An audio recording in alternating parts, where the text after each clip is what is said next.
un produit en fait dont le prix est plus cher qu'indiqué. En revanche, il y a plusieurs produits où les quantités sont supérieures à ce qui était attendu.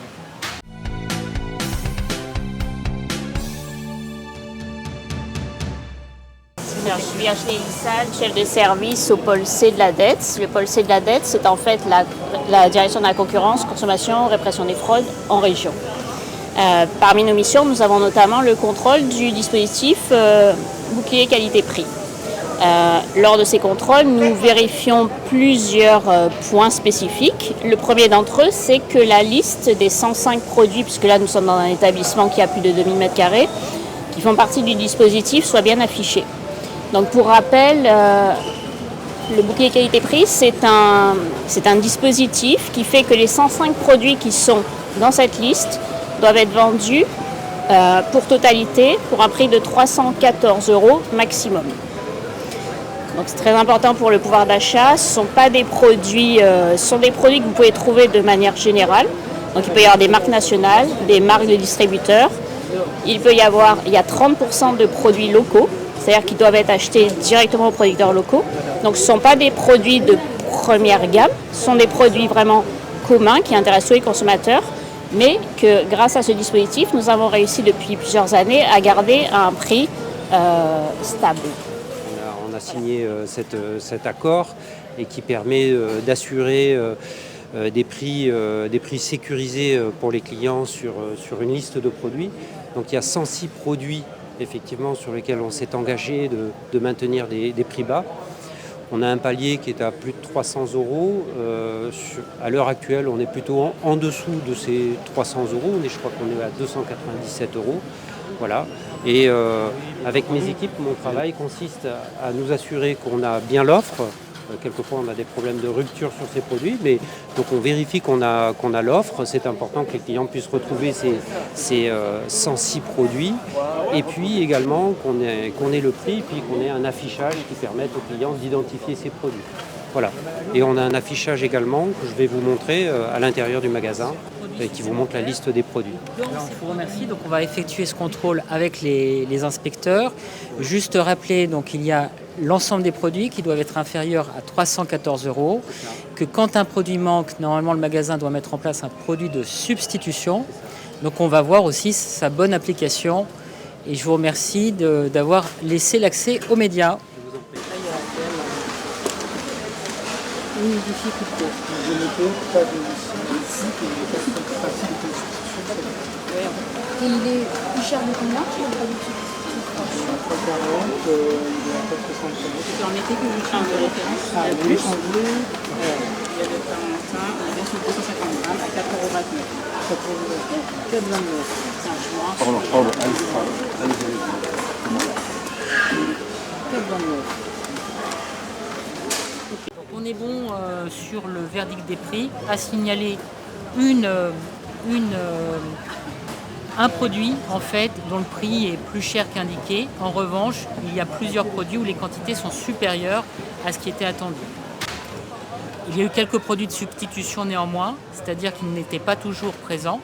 Dans les aspects, on va dire, qui sont à travailler, à revoir, c'est, je pense, sous couvert des inspecteurs, c'est notamment une signalétique beaucoup plus visible sur le bouclier qualité-prix. Je pense que ça, c'est quelque chose d'important et ça a été souligné par les personnels de la dette, notamment que prix en baisse n'est pas une notion acceptable. Il faut savoir quel était l'ancien prix et quel est le nouveau prix quand on a une réduction qui est affichée. Alors, on est avec les agents de la dette, donc on a fait le contrôle, je parle sous leur expertise.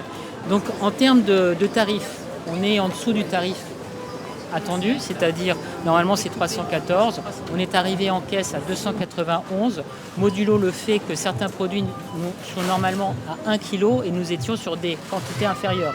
Donc on avoisine plutôt des 300 €, ce qui est le prix affiché sur votre bouclier qualité-prix qui était de 297 €. Donc sur ce prix-là, c'est plutôt positif. Modulo quelques produits de substitution qui ont été mis parce qu'il y avait des ruptures de stock. On peut noter cependant une référence qui était au-dessus du prix, mais a contrario, plusieurs produits avaient des quantités supérieures. Par exemple, le chocolat à 100 grammes qui était à 200 grammes, le chocolat en poudre qui était à 400 grammes, qui était à 800 grammes, les pâtes qui n'étaient pas 500 grammes mais 1 kg. Donc on a quelques produits qui étaient avec des poids qui étaient au-dessus. En revanche, il y a des améliorations qui seraient nécessaires.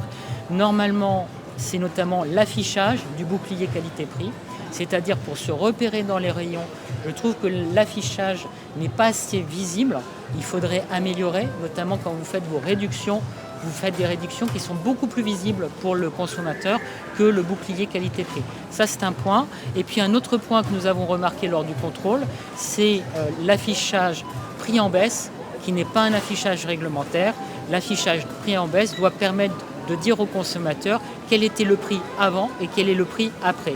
Vous avez un affichage qui est un vrai prix avant et après, qui est quand même dans le magasin, que l'on voit sur certains produits. Mais en revanche, l'affichage prix en baisse pourrait être trompeur pour le consommateur. Alors, on ne sait pas si c'est le cas ou pas, parce qu'on n'a pas le prix initial. Donc ça, c'est un point, je pense, d'amélioration. Après, avec l'ensemble des journalistes qui étaient présents, j'ai eu quelques remarques et je tiens à les formuler. C'est-à-dire que parfois, on a des produits qui sont intermédiaires. C'est intéressant. Je pense pour les couches, vous êtes sur une taille intermédiaire. Mais les enfants, ils ont plusieurs âges. Donc une réflexion pour avoir des produits pour les différents âges serait utile. L'autre point aussi, c'est dans le BQP, nous avons 1 litre de lait. 1 litre de lait, on sait très bien que ce n'est pas la semaine. Donc ça serait bien de réfléchir, non pas au litre, mais au pack, au moins au pack de lait. Voilà. En revanche, l'eau, j'ai vu que le prix de l'eau était en dessous de certains prix qui étaient mentionnés. Donc on a des prix qui sont en dessous des prix qu'on pourrait trouver par ailleurs. Mais je pense sur certaines quantités, il y aurait une réflexion à avoir pour conforter l'avenue des consommateurs et faire que les ménages les plus pauvres puissent s'y retrouver. Voilà, ce sont des axes de réflexion. Je ne sais pas si mes collègues de la dette sont des ajouts. Moi, je dirais que globalement, le contrôle était plutôt positif. D'abord en termes de prix, en termes de signalétique, en termes de disponibilité. Franchement, il y a quelques manquements, mais globalement, c'était vraiment bien respecté. Après, M. Dorge a souligné quelques améliorations dans la signalétique. C'est vrai qu'elle pourrait être un peu plus grosse, parce qu'on a quand même dans le bouquet qualité-prix ce problème que les consommateurs souvent ne connaissent pas le dispositif.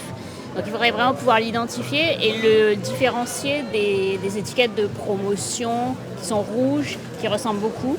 Donc un peu plus gros, avec un logo un petit peu différent, ça serait bien. Effectivement, l'important, c'est que le consommateur dans le rayon puisse tout de suite se diriger vers le produit sans chercher. On a été parfois longtemps à chercher, ce qui manquait, cette signalétique. Donc s'il vient pour acheter un produit BQP, c'est dommage, il peut passer à côté du produit. Mais sinon, c'est plutôt bien. Qu'est-ce que vous en pensez de ce que l'on vous dit, des remarques? Je trouve que c'est plutôt des remarques pertinentes. C'est vrai qu'il y a un gros travail qui est fait de sélection de produits, essayer de couvrir les unités de besoin des consommateurs. Par contre, ce qui est très dommage, c'est si on a le sentiment que c'est méconnu. Vous avez dû questionner quelques clients qui passent à côté parce qu'ils ne voient pas suffisamment le panneau de signalisation ou parce qu'ils n'ont pas suffisamment, il n'y a pas assez de notoriété autour de cette démarche. Je pense qu'on a une vraie piste de réflexion et d'amélioration. Vous pouvez compter sur nous, bien sûr.